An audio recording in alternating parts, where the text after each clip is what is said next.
Hey guys, Jengar here. Welcome to today's realistic review in which we are taking a look at the German Bf 109 F4 sitting at 3.7 battle rating in realistic battle.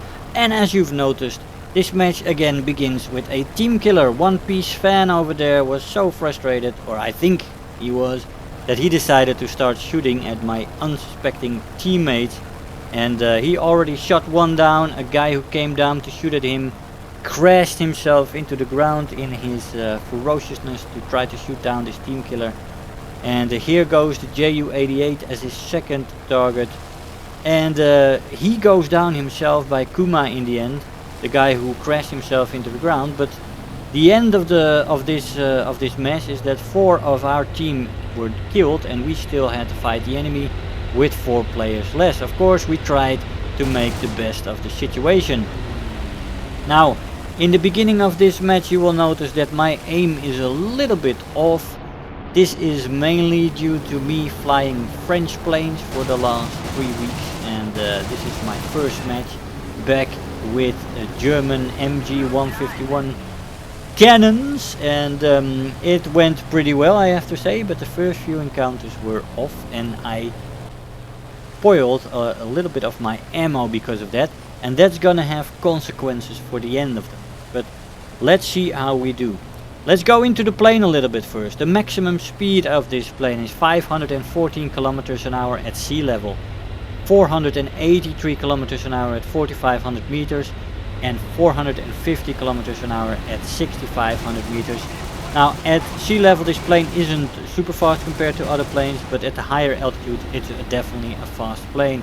Top speed in a dive is 751 before it redlines, and 830 before it crashes into multiple parts.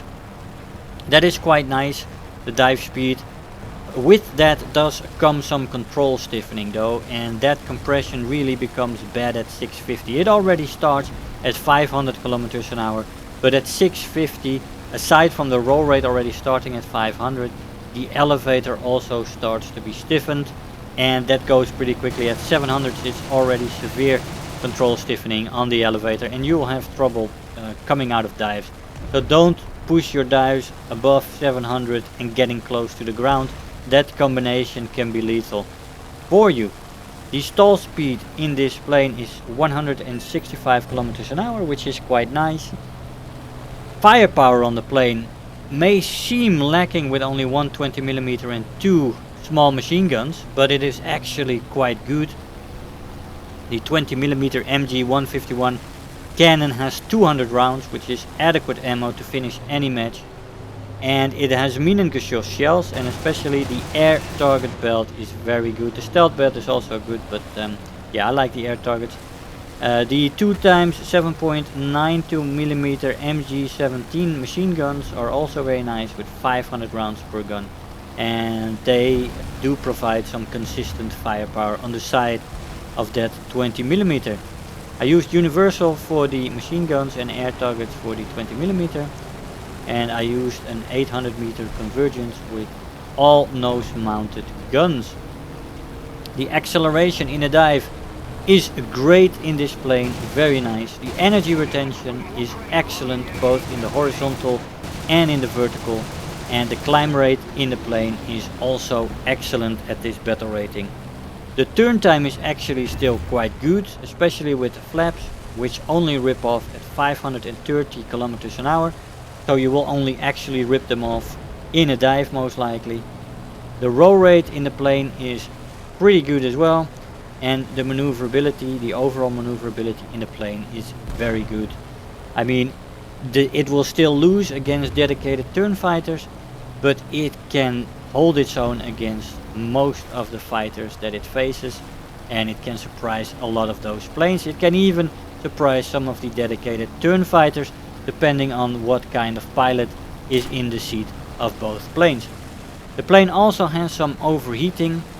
It does overheat, but it is manageable. So especially when you use a lot of web, the plane does overheat at a certain point, but if you manage it correctly you can do a lot of good, and you will easily get out of the overheating phase.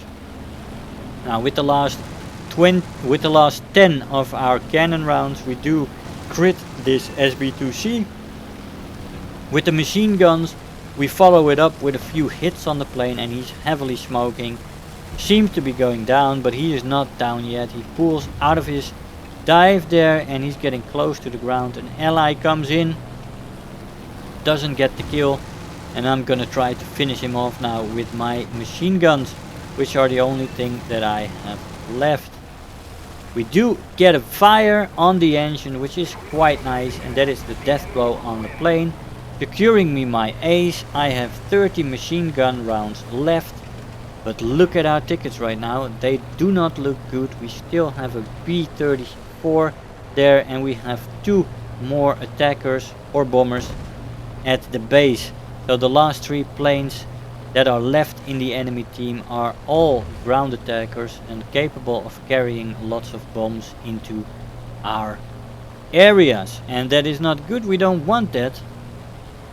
I was gonna try to catch fire on one of the engines on that B-34, but he actually seems to be going down. He just made it to that base, and he, well, I don't know if he actually was shot down by somebody, but he crashes into the ground.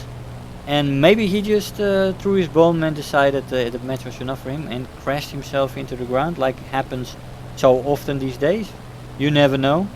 In the meantime though, I am asking one or both of my allied fighters that are still left on the left of me, if they could take a position in between the middle of the map and the enemy airfield to intercept the enemy attackers, who are sure to come back with full reload, and that would end the match very, very quickly. It seems we only need 1 or 2 ground targets to die before this match will end, not in our favor actually. So we'll land and we'll see what we can do. So in the end guys, this plane is an energy fighter that can also fulfill the boom and zoom role and can surprise in the turn fighting role. Although it is not a turn fighter, and I would not advise you to use it solely for that role, it can surprise a lot of planes. It can outturn a lot of planes. But it is made for the energy fighting role, and it can do pretty well in the boom and zoom role.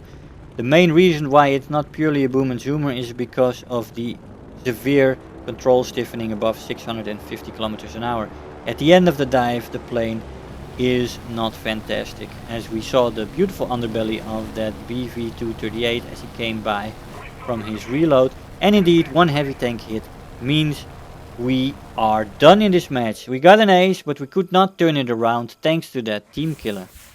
Unfortunate, but it is what it is. I've got Survivor, Terror of the Sky, I've got 30,000 Silver Lions and 1500 research points. First place in the team. Guys, I will see you in the conclusion.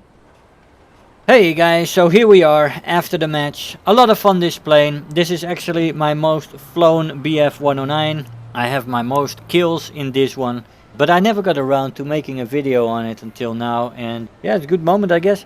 But good plane. You can fly out this plane blindly if you like the BF-109s, and if you don't like them, this is the ideal version to get used to them.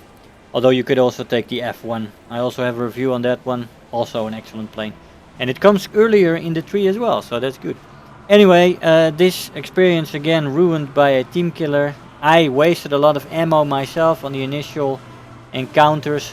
This really costed me about 90, maybe 80 rounds of ammunition. If I would have shot purely and cleanly on those targets, I would have probably been left with enough ammo to take out those attackers. I would have been able to intercept them. I would have been able to continue flying. I had enough fuel left to their airbase and attack them somewhere in the middle. And that would probably have won us the match despite losing 4 players thanks to that team killer. But that wasn't to be, because I have flown French planes for the last weeks and had to get used to the MG151 again in this match, as you saw. But that went pretty quickly and we still got an A. So guys, I hope you enjoyed the video. I want to thank you all for watching, and I'll see you guys next time. Bye bye. If you're new here, make sure to hit the subscribe button, become part of this community, If you are already a subscriber, don't forget to like the video, do leave me a comment, and if you really feel like helping out today, make sure to share the video with your friends and let them know about the channel.